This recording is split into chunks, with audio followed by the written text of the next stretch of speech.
Tu te réveilles et ton père est mort. Tes ennemis sont nombreux, ton seul héritage, une mystérieuse amulette et une soif de vengeance. Et là tu te dis je vais tous les exploser, sauf que tu vas te faire rouler dessus encore et encore jusqu'à avoir mal aux doigts. Bienvenue dans Sifu, un jeu où chaque coup te rapproche de la victoire ou de la tombe. Mais si tu crois que c'est juste un jeu beat'em up à la sauce kung fu, détrompe-toi. Sifu c'est une leçon de persévérance, un truc narratif sans mots, un die and retry spirituel, où vieillir est une mécanique de gameplay. Accroche-toi, aujourd'hui on parle de Sifu et tu vas comprendre pourquoi ce jeu te met dans tous les sens du terme, il va te mettre KO. On commence en parlant du gameplay. Derrière son style épuré, son ambiance cinématographique, Sifu est une machine de guerre, inspirée des films de kung-fu classiques, entre All Boy et The Raid. Chaque combat millimétré, ici pas de bouton gagné. Tu apprends, tu tombes, tu te relèves, littéralement plus vieux. Car oui, chaque fois que tu meurs, tu vieillis. Et c'est pas cosmétique. Tu commences à 20 ans, agile, rapide, mais fragile. À 40 ans, t'es un tank, plus puissant, mais plus lent. Et à 70 ans, t'as la sagesse du moine. Mais le souffle de ton oncle Marcel après 3 escaliers. C'est du gameplay en storytelling pur. Ton âge, ton parcours. Et plus tu rejoues, plus tu maîtrises, plus tu deviens le Bruce Lee du pad, plus tu comptes les frames, tu anticipes les animations et tu contre-attaques comme un dieu. Sifu n'offre rien. Tu dois tout mériter. La magie de Sifu, c'est pas que t'apprends le jeu. C'est ce que le jeu t'apprend à apprendre.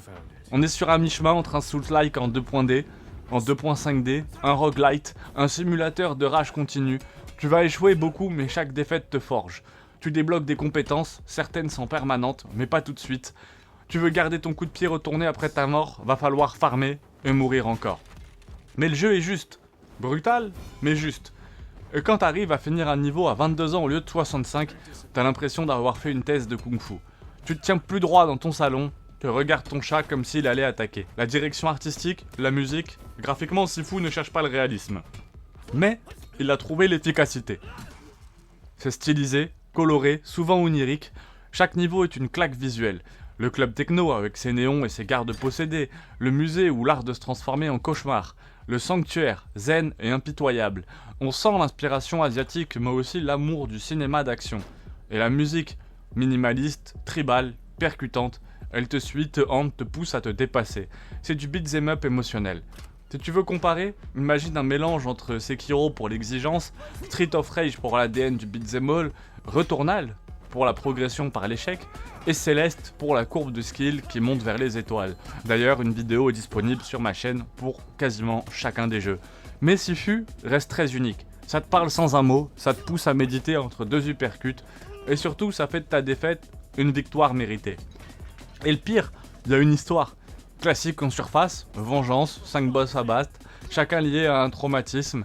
Mais si tu veux y regarder de plus près, c'est une fable sur le pardon, la souffrance et le coût du chemin spirituel.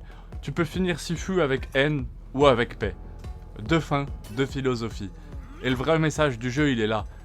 Tu crois que tu joues à un jeu de baston, en fait, tu joues à un jeu de transformation. Sifu, c'est plus qu'un jeu. C'est une leçon. Tu commences en rage et tu finis en paix. Tu frappes avec colère, tu termines avec sagesse. Un beat'em up? Non. Un voyage initiatique. Est-ce que tout le monde devrait y jouer? Peut-être pas. Mais est-ce que tout le monde devrait essayer de le comprendre? Oui. 1000 fois, oui. Si tu veux un jeu qui te respecte, qui t'oblige à devenir meilleur, Sifu te regarde dans les yeux et te dit viens. Prends ta raclée, reviens plus fort. Si t'as aimé cette vidéo, tape un bon coup de poing dans le bouton like. Abonne-toi pour ne pas rater les prochains tests où on mêle jeux vidéo, narration et uppercut émotionnel où je mêle narration, jeux vidéo. N'hésite pas à mettre ce que tu veux voir et je te dis à très vite guerrier.